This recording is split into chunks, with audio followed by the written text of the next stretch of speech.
మనకి ఏమైనా అయితే మన ఇంటి గడియారం ఆగిపోతుంది. అసలు ఎక్కడి వాళ్ళు అక్కడే ఉండిపోతారు. ఆ విషయం ఎప్పుడైనా గుర్తించారా? మన పెదవులపైన ఉండే హ్యాపీనెస్సే కదా వెలుగు, వెలుతురి వాళ్ళకి. మన హెల్త్ బాగుంటేనే కదా వాళ్ళకి మనం పెద్ద గిఫ్ట్లు ఇవ్వగలం, ప్రొటెక్ట్ చేయగలం. హాయ్ అండి, అందరికీ నమస్తే. నేను మీ అరుణ లక్కీ ఛానల్కి స్వాగతం. మొదటిగా మహిళా మణులందరికీ అంతర్జాతీయ మహిళా దినోత్సవ శుభాకాంక్షలు. ఒక మహిళ తన ఆరోగ్యం గురించి ఎందుకు పట్టించుకోదు? మరి ఏం పట్టించుకుంటుంది? తనకి తను స్ట్రాంగ్ అని తన ఫీలింగ్. అసలు తనకి ఏం కావాలి?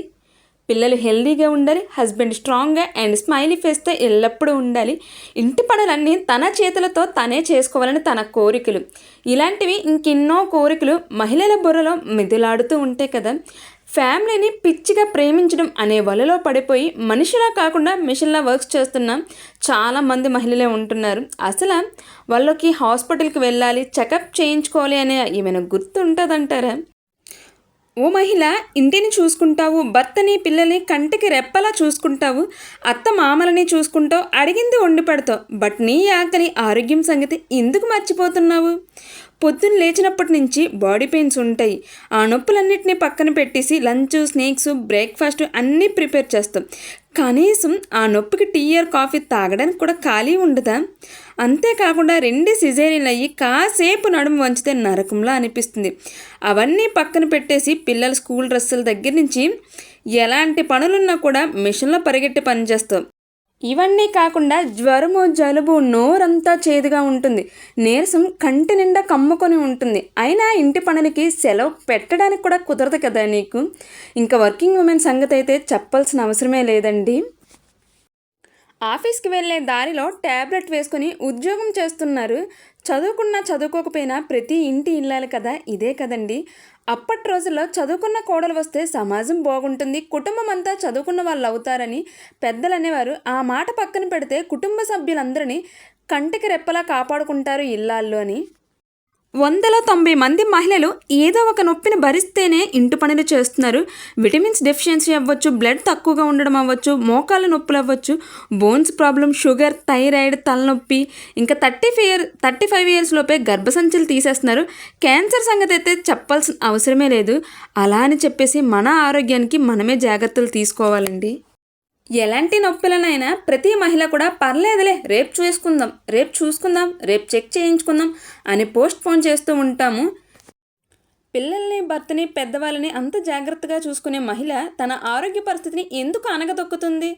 పుట్టింట్లో పెయిన్కి పేరెంట్స్ చూసుకునేవాళ్ళు, బట్ ఇక్కడ ఆఫ్టర్ మ్యారీడ్ అయిన తర్వాత పురుషాధిక్యత వల్ల అంటారా, లేదంటే కుటుంబం కట్టుబాట్లు అన్నీ కలిపి ఆమె ఫ్రీడమ్ని తొక్కేస్తున్నాయంటారా? అసలు ఉద్యోగం చేస్తున్న ఆడవాళ్ళకి వాళ్ళ సంపాదన మీద వాళ్ళకి హక్కు ఉండదు, వాళ్ళ ఆరోగ్యం మీద హక్కు ఏం సాధిస్తారు? అన్ని ప్రాబ్లమ్స్ లాగే ఇది కూడా ఒక ప్రాబ్లం లాగా బలవంతంగా తొక్కు పెడతారు. నొప్పికి నివారణ ఉంది కదా, తాత్కాలికంగా పెయిన్ కిల్లర్, ఏదో ఒక ట్యాబ్లెట్ వేసుకొని మొండిగా పనులు చేస్తాము. తగ్గకపోతే మరో 3 రోజులు లేదా 2 వారాలు అదే కంటిన్యూ చేస్తాం. అలా అలవాటు అయిపోతున్నాయి మహిళలందరికీ. ఇప్పుడు నేను చెప్పబోయే కథ వింటే అప్పట్లో నవ్వుకున్నాం, కానీ ఇప్పట్లో నిజానికి ఆ కథకి మన లైఫ్కి చాలా దగ్గర సంబంధమే ఉందని చాలా మహిళామణులు బాధపడతారండి. మనం చిన్నప్పుడు విన్న పరమానందయ్య శిష్యులు కథ మనకు తెలుసు కదా. వాళ్ళని వాళ్ళు లెక్క పెట్టుకోకుండా ఒకడు తక్కువయ్యాడని బోరుమని ఏడ్చేవారు పరమానందయ్యులు. అదే కదా మన మహిళలు చేస్తున్నది కూడా సేమ్ అదే తప్పు. కుటుంబ సభ్యులందరినీ బాగోగులు చూసుకుంటారు, వాళ్ళకి బాగా వండి పెడతారు. అసలు వాళ్ళు కూడా ఆ కుటుంబ సభ్యులే కదా, వాళ్ళకంటూ ప్రత్యేకించి ఏమీ వండుకోరు కదా. ఏదైనా మిగిలిపోతే తిందాంలే అని ఆలోచిస్తున్నాం మన మహిళలు అందరినీ. నాదే ముందులే, నేను ఇంట్లో ఉండే ఆడదాన్నే కదా అని మనకి మనమే తక్కువగా చూసుకుంటాము. అందరి కోసం వండిందే కదా, అప్పుడే తిందామండి. నైట్ మిగిలిపోయిన కర్రీసు లేదంటే కొంచెం ఫ్రిడ్జ్లో పెట్టుకుని అది నెక్స్ట్ రోజు తిందాము, లేదంటే కొంచెమే ఉంది కదా మనకి మనం అడ్జస్ట్ అవుదామని చెప్పేవాళ్ళు చాలామందే ఉన్నారు. మన ఆడవాళ్ళకి ఎక్సర్సైజ్లు ఉండవు, కంటి నిండా కొనుక్కుండదు, విలాసాలు ఉండకపోయినా పర్లేదు, కానీ మన కనీస అవసరతలు మన చేతుల్లో ఉన్నవి మనం కూడా గుర్తించకపోతే ఎలా? మన ఆరోగ్యం మన చేతుల్లోనే ఉందండి. ఇల్లాలు ఇంటికి మాత్రమే కాదు, దేశానికి ఒక వెలుగు, ఒక దీపం లాంటిది. అందుకే ఆడవాళ్ళంతా ఆరోగ్యంగా ఉండాలని, వాళ్ళు బాగుంటేనే కదా కుటుంబం బాగుంటుంది, దేశం కూడా బాగుంటుంది. నీ కుటుంబానికి నువ్వే బ్యాక్ బోన్. నీ బ్యాక్ బోన్ సంగతి ఎవ్వరూ పట్టించుకోరు. నీ హెల్త్ని నువ్వే పట్టించుకోవాలి. ఈ ఉమెన్స్ డేకి నీకు నువ్వే పెద్ద గిఫ్ట్ ఇచ్చుకో.